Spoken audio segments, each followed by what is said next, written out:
El gusano que vino de adentro. Todo comenzó con un pequeño bulto en la espalda.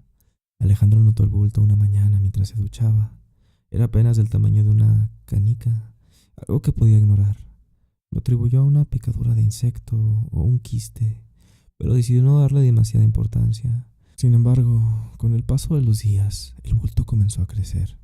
La piel alrededor se puso tensa y el dolor se volvió constante. Un latido sordo que se intensificaba cada noche. Alejandro trató de ignorarlo, aplicando pomadas y tomando analgésicos, pero nada parecía detener su crecimiento. Cuando finalmente fue al médico, el doctor lo miró con preocupación. Ordenaron exámenes, ecografías y muestras de sangre, pero los resultados no mostraban nada concluyente. El bulto no parecía ser maligno ni una infección conocida. De hecho, el doctor se mostró desconcertado. No había quistes ni líquido acumulado, y la textura parecía ser más muscular que tejido graso. A pesar de las pruebas, la verdadera naturaleza del bulto seguía siendo un misterio. Alejandro comenzó a tener pesadillas. En ellas algo bajo su piel se movía lentamente, arrastrándose de un lado a otro, como si intentara encontrar la salida. Pocos días después el bulto se abrió. Era un agujero pequeño, una fisura que apareció de la nada, justo en el centro de la hinchazón. Alejandro lo descubrió una mañana mientras se cambiaba frente al espejo del baño. Era un agujero oscuro, del cual goteaba un líquido espeso y amarillento. Horrorizado intentó limpiarlo, pero el dolor lo detuvo. En ese momento se dio cuenta de que algo se movía dentro, una forma que se retorcía bajo la piel, y un escalofrío recorrió su columna vertebral. Esa misma noche Alejandro no pudo dormir, se sentía febril, y el dolor de la espalda era insoportable. Desesperado se levantó de la cama y se dirigió al espejo del baño. Encendió la luz y se dio la vuelta para examinarse. El agujero en su espalda ahora era más grande y podía ver algo oscuro moviéndose dentro. Una sombra, algo sólido, algo que parecía estar vivo. Intentó alcanzarlo con los dedos, pero el dolor fue tan intenso que lo hizo gritar. Cayó al suelo sudoroso con una respiración entrecortada y fue entonces cuando lo sintió claramente. El movimiento no solo estaba en su espalda, sino que parecía expandirse hacia su cuello, bajando por su columna. Era como si algo lo estuviera explorando desde dentro. Alejandro se aisló en su apartamento. No quería ver a nadie, ni que nadie lo viera en ese estado. La fiebre iba y venía, y con ella los movimientos dentro de su cuerpo se hicieron más evidentes. Era como si tuviera un inquilino, una presencia que se movía bajo su piel, a veces de manera lenta y cuidadosa, otras veces con espasmos rápidos y erráticos. Sentía los músculos tensarse y contraerse por voluntad propia. Una noche, al mirar el agujero en el espejo, vio algo que lo dejó sin aliento. Una forma delgada y alargada, asomada por la abertura. Era un gusano oscuro y brillante, con la superficie segmentada, como una lombriz, pero mucho más grande de lo que podía imaginar. Apenas lo vio, el gusano volvió a meterse en el agujero, desapareciendo bajo su piel, como si supiera que lo estaba observando. El terror comenzó a apoderarse de Alejandro. Ya no solo era el dolor ni el miedo del bulto, era la certeza de que algo estaba dentro de él, algo que crecía, algo que se estaba transformando. Empezó a notar otros cambios en su cuerpo. Su piel, especialmente alrededor del agujero, había comenzado a endurecerse, a volverse áspera, como una costra. Incluso notaba cómo en ciertos puntos el color cambiaba, oscureciéndose como la piel de una serpiente. Y el hambre, un hambre que nunca podía satisfacer. Sin importar cuánto comiera, era como si su cuerpo estuviera alimentando algo más, algo que necesitaba toda la energía que pudiera consumir. Desesperado, Alejandro trató de buscar ayuda. Volvió al médico, pero cuando mostró el agujero en su espalda, el doctor retrocedió horrorizado. No sabía cómo tratarlo. Le dieron medicamentos antibióticos, pero nada surtía efecto. Nadie podía explicar lo que sucedía. Fue entonces cuando Alejandro comenzó a perder la esperanza. Sabía que no había cura para lo que tenía, y el gusano, la criatura dentro de él, no dejaba de moverse, de explorar su cuerpo, de expandirse. Sentía que ya no era solo un huésped, sino parte de él, como si su cuerpo ya no le perteneciera. Una noche, mientras intentaba dormir, Alejandro sintió una presión diferente. Era más fuerte, más insistente. Se levantó y fue al baño, como lo hacía cada vez que el terror no lo dejaba estar en paz. Frente al espejo encendió la luz y miró en el agujero. El gusano estaba allí, asomando su cabeza, pero esta vez no se retiró. En lugar de eso, comenzó a salir lentamente. El gusano tenía una especie de boca alargada, como una ventosa, y mientras salía podía sentir cada centímetro de su piel desgarrarse, como si estuviera dando a luz a algo monstruoso. La criatura Se desenroscó y cayó al suelo del baño dejando un rastro viscoso. Alejandro sintió un alivio temporal, un alivio en su espalda, pero entonces la criatura comenzó a moverse por el suelo, explorando el baño con curiosidad. Era mucho más grande de lo que había pensado, casi 1 metro de longitud, y su cuerpo segmentado se movía de forma antinatural. Alejandro, entre el pánico y el asombro, intentó aplastarlo con el pie, pero la criatura era rápida, esquiva. De repente el gusano se alzó y algo en su cuerpo se tensó. Antes de que pudiera reaccionar, Alejandro sintió un dolor punzante en el cuello. La criatura había saltado hacia él, aferrándose a su piel con una fuerza imposible. Sintió como su piel era perforada. Cayó al suelo, golpeando el lavabo en su caída. El dolor era insoportable, pero junto al dolor, una sensación fría y ajena empezó a apoderarse de él. Sentía como si algo estuviera invadiendo su mente, arrastrando su voluntad. Sus ojos se nublaron y en su mente escuchó un susurro, una voz que no era suya, pero que hablaba desde el interior de la cabeza. La criatura no solo quería su cuerpo, quería controlarlo, absorber todo lo que era, consumirlo desde dentro. A la mañana siguiente, los vecinos de Alejandro notaron que algo andaba mal. El apartamento estaba en completo silencio, pero una extraña humedad comenzaba a filtrarse por debajo de la puerta. Uno de los vecinos, preocupado, tocó la puerta, pero nadie respondió. Decidieron llamar a la policía. Cuando las autoridades llegaron y lograron entrar, encontraron el apartamento en penumbras. El aire estaba espeso, con un olor metálico y húmedo que no podían identificar. Llegaron al baño y lo que encontraron los dejó perplejos. Alejandro estaba allí tirado en el suelo, su piel pálida y cubierta de marcas, como si algo hubiera desgarrado desde dentro. Pero lo que más los horrorizó fue la criatura. Estaba adherida a su cuello, pero había muerto. Su cuerpo segmentado yacía seco y rígido, como si hubiera perdido toda su vitalidad en el intento de controlar a su huésped. En el espejo del baño, escrito con una sustancia oscura y pegajosa, había una palabra: libre. Nadie entendió qué significaba, pero en el aire quedó la sensación de que algo terrible había ocurrido, algo que no debía haber sido visto. Desde entonces el apartamento de Alejandro quedó vacío. Nadie quiso mudarse allí, y los rumores comenzaron a circular. Decían que aún se escuchaban ruidos dentro, como si algo se arrastrara por las paredes, como si el espíritu de Alejandro, o quizá la criatura, nunca se hubiera ido del todo. La puerta del baño, contaban, se movía sola, y en las noches de tormenta, algunos juraban ver una sombra delgada asomándose por la ventana.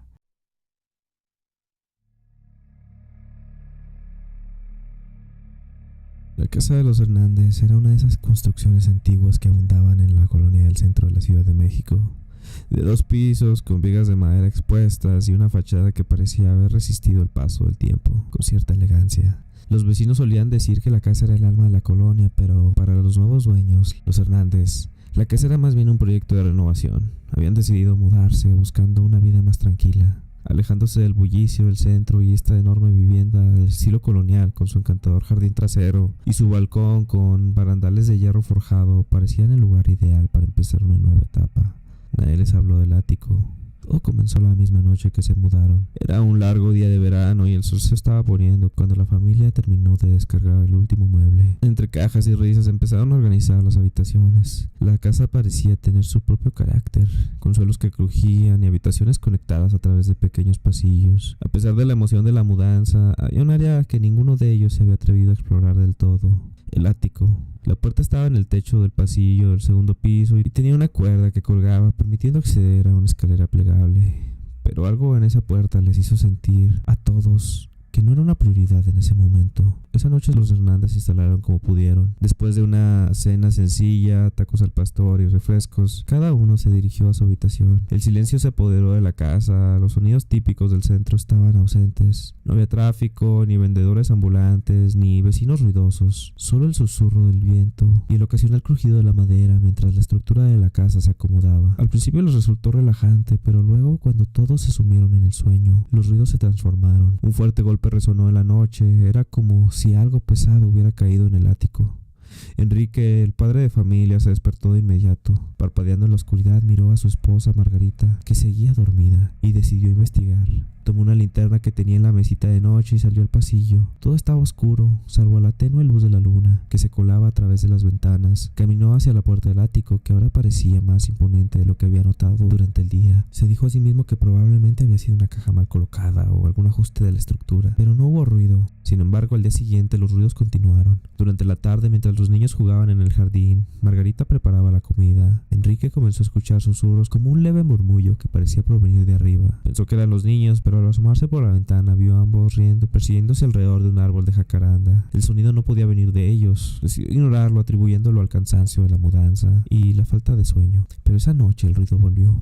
Esta vez más fuerte, como si algo se estuviera arrastrando, algo pesado sobre el suelo del ático. Enrique y Margarita despertaron al mismo tiempo, intercambiando una mirada que reflejaba su preocupación. No podían seguir ignorándolo. Enrique se levantó, tomó la linterna nuevamente y esta vez decidió abrir la puerta del ático. Margarita, nerviosa, lo siguió hasta el pasillo. Enrique tiró de la cuerda y la escalera plegable se desplegó con un crujido metálico. Un aire frío descendió del ático, tan helado que hizo que ambos se estremecieran. Enrique subió los primeros escalones con cautela, mientras Margarita lo observaba desde abajo. Al llegar arriba enfocó la linterna, revelando un espacio lleno de polvo, con cajas antiguas y muebles cubiertos con sábanas. Nada parecía fuera de lugar, pero la sensación de ser observados era casi palpable. ¿Hay algo allá arriba?, preguntó Margarita, su voz temblorosa.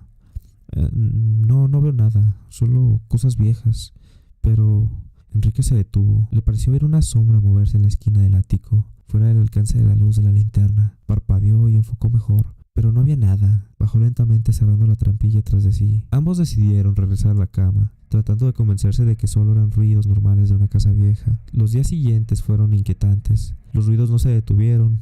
Ahora no solo eran golpes y arrastres, sino también susurros, risas suaves y pasos suaves que resonaban sobre sus cabezas. Los niños también empezaron a notar cosas extrañas. Emiliana, la hija menor, decía que veía sombras moverse en el techo de su habitación, como si alguien estuviera caminando arriba. El hijo mayor aseguró haber visto a alguien desde la puerta del ático mientras jugaba en el pasillo. Los padres intentaron tranquilizarlos, diciéndoles que solo eran imaginaciones, pero ellos mismos no podían negar la creciente sensación de temor. Una noche la situación se intensificó. Margarita se despertó de repente sintiendo un peso en el pecho. Al abrir los ojos vio una figura de pie junto a la cama. Era alta y delgada. Parecía envuelta en sombras que se movían lentamente. Intentó gritar, pero su voz no salía. La figura simplemente la observaba, sin rostro, sin forma definida, y entonces desapareció. Margarita saltó de la cama despertando a Enrique, quien la miró confundido. Mientras ella intentaba explicar lo que había visto, no había señales de nadie, pero el frío en la habitación era evidente, y el silencio que siguió se sintió como un vacío amenazador. Enrique decidió que tenían que hacer algo. Contactó a un vecino, un hombre mayor llamado Gregorio, que había vivido en la colonia toda su vida. Gregorio escuchó con atención mientras Enrique explicaba lo que habían vivido, lo que habían estado experimentando. Luego, con una expresión grave, les contó la historia del anterior dueño de la casa. Se decía que había sido un hombre solitario, alguien que apenas si salía y que nunca recibía visitas. Los vecinos decían que hablaba con alguien en el ático, aunque vivía solo. Un día simplemente desapareció y nadie volvió a verlo. La casa quedó vacía durante años hasta que los Hernández la compraron. Gregorio le sugirió que trajeran a alguien que pudiera limpiar la casa, alguien que supiera lidiar con cosas que no eran de este mundo. Aunque Enrique y Margarita eran escépticos, decidieron intentarlo. Llamaron a una mujer conocida en el barrio por tener conocimiento sobre lo paranormal. Ella llegó al día siguiente con una pequeña maleta llena de objetos que parecían sacados de otra época: velas, frascos con hierbas y una campana de bronce. La mujer se hacía llamar Amalia. Subió al ático sin vacilar. Les pidió a todos que se quedaran abajo y comenzaron a escucharla moverse, susurrando palabras que no entendían. Después de unos minutos, el ambiente de la casa cambió. Un viento gélido recorrió todas las habitaciones y los niños se abrazaron entre sí asustados. Los Hernández escucharon un golpe fuerte en el ático, seguido de un grito desgarrador. Enrique corrió hacia las escaleras, pero Amalia bajó lentamente con el rostro pálido y el sudor cubriéndole la frente. No está dispuesto a irse, dijo casi en un susurro. Lo que habita aquí no es un espíritu que quiere descansar. Está atrapado y no va a dejar la casa. Esa misma noche, mientras la familia intentaba dormir, escucharon algo que los dejó helados.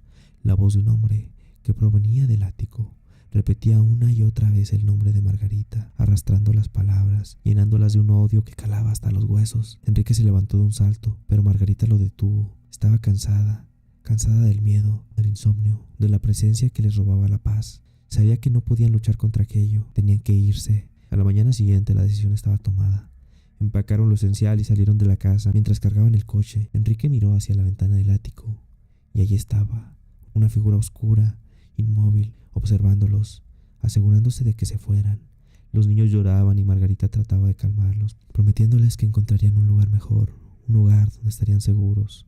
Cuando el coche arrancó, la casa de los Hernández quedó vacía, una vez más, su fachada imponente ocultando el horror que se escondía dentro, y en el ático la figura se movió lentamente hacia el centro del espacio, rodeada de sombras y susurros. El inquilino del ático se quedó solo, esperando a los siguientes visitantes, aquellos que, ignorando sus advertencias, se atrevieran a entrar a su dominio, creyendo que una casa solo puede tener una historia.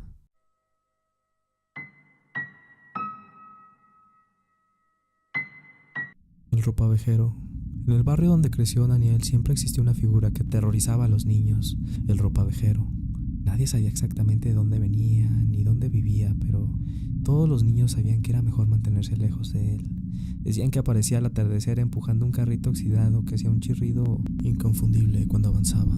En el carrito llevaba todo tipo de trastos, ropa vieja, utensilios rotos y cosas que a simple vista parecían no tener ningún valor. Pero también se rumoreaba que el ropavejero llevaba algo más, a los niños que desobedecían a sus padres y salían solos por la noche. Daniel siempre pensó que esas historias eran inventos de los adultos para asustar a los niños y mantenerlos dentro de casa.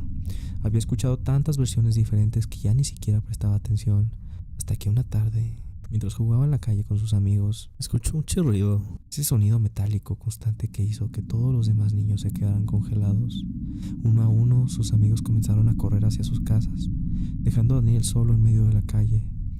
No puede ser tan malo, se dijo a sí mismo, intentando calmarse. Miró hacia el final de la calle y ahí lo vio, una figura encorvada, empujando un carrito lleno de trastos. El hombre tenía un sombrero desgastado y un abrigo que parecía estar hecho de varias piezas de ropa cosidas, juntas de forma desigual. Sus pasos eran lentos y el chirrido del carrito resonaba en la calle vacía, aumentando la sensación de soledad. Por alguna razón Daniel no corrió. Se quedó allí mirándolo, convencido de que el hombre no podía ser tan terrible como decían. A medida de que el ropavejero se acercaba, Daniel pudo ver su rostro, una barba desaliñada y una sonrisa torcida que se dibujaba en sus labios agrietados. Sus ojos eran pequeños, pero parecían brillar en la penumbra, como si algo dentro de ellos estuviera vivo y observando. «¿Necesitas algo, niño?», dijo el ropavejero, su voz áspera y profunda. Mientras se detenía frente a Daniel, Daniel sintió un escalofrío recorrer su espalda, pero intentó mostrarse valiente. «No, solo quería ver si las historias eran verdad». El ropavejero dejó escapar una risa que sonó más como un gruñido. «¿Qué historias, pequeño?». «Que se lleva a los niños que se quedan afuera cuando ya está oscuro», respondió Daniel tratando de parecer desinteresado. El hombre sonrió, mostrando unos dientes amarillentos y desiguales. «Ah, esas historias. Bueno, tal vez no son solo historias después de todo». Antes de que Daniel pudiera reaccionar, el ropavejero alzó una mano y con una rapidez que no parecía posible para alguien de su edad lo agarró del brazo. Daniel intentó soltarse, pero el agarre era fuerte, mucho más de lo que habría esperado. De repente todo el coraje que había tenido se desvaneció y el miedo lo invadió por completo. «Vamos, niño, no deberías de estar aquí», dijo el ropavejero mientras lo arrastraba hacia el carrito. Daniel pateaba y gritaba, pero parecía que nadie en el barrio lo escuchaba. Las luces de la casa estaban apagadas y la calle parecía más oscura que nunca, como si el mundo entero hubiera desaparecido. El ropavejero abrió una tapa en la parte trasera del carrito y Daniel pudo ver que no era un simple contenedor de trastos. Había un compartimiento oscuro, profundo, que parecía mucho más grande por dentro de lo que debía ser posible, como un agujero sin fondo, del que salía un aire frío y un olor a tierra húmeda y podrida. «Por favor, déjeme ir», suplicó Daniel con lágrimas corriendo por su rostro. El ropavejero lo miró fijamente, sus ojos brillando más que antes. «Hay reglas, niño, y los que las rompen pagan el precio». Con un último tirón empujó a Daniel hacia el compartimiento.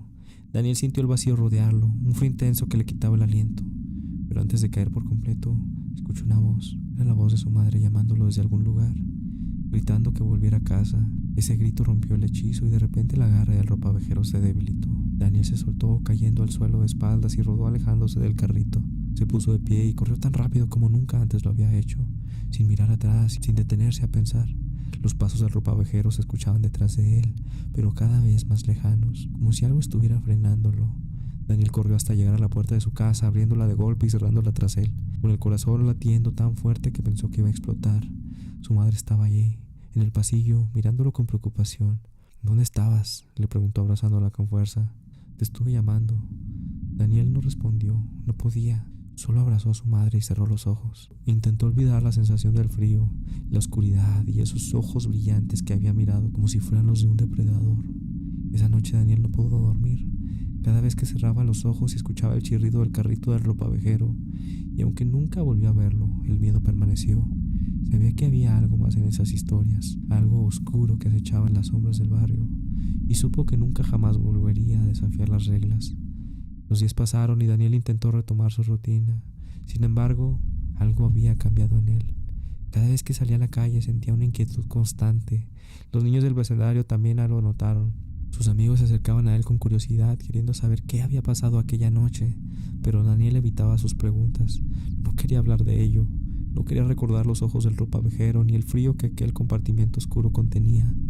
Una tarde, mientras Daniel se dirigía a la tienda a hacer un recado para su madre, sintió que alguien lo observaba.